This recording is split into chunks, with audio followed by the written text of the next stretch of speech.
It's a kitchen degreaser, a window cleaner, athlete's foot healer, and, oh yeah, you can drink it. But is this miracle liquid the real deal? Chip Yost is live in Santa Monica to show us. Chip.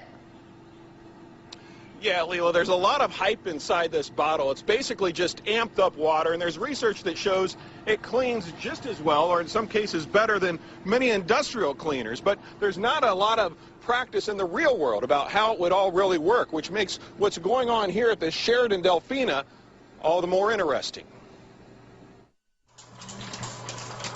This is a different kind of cleaning agent than what Sheraton Hotel housekeeper Carolina Mendoza is used to.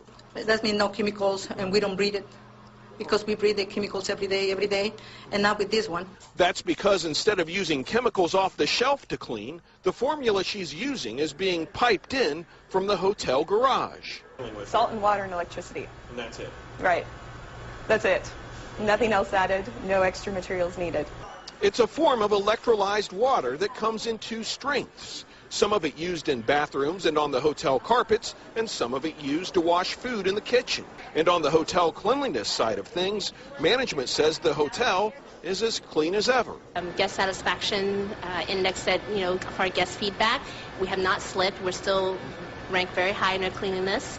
When we saw this spot on a bathroom wall, we had Carolina put it to the test, and it wiped the spot right off. So what's the drawback? And the downside would be the shelf life, because it's not something that you can sit on a shelf for years or months and months.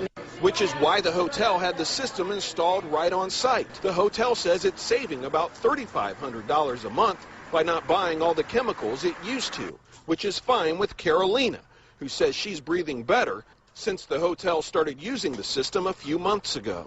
We don't cough in too much. Because of those health benefits, the hotel says it's also saving on workers' comp costs. But as for drinking it, as you mentioned a moment ago, well, they say you can drink it, but it's not recommended. Reporting live in Santa Monica, I'm Chip Yost. Emmett Leela, back to you. Okay.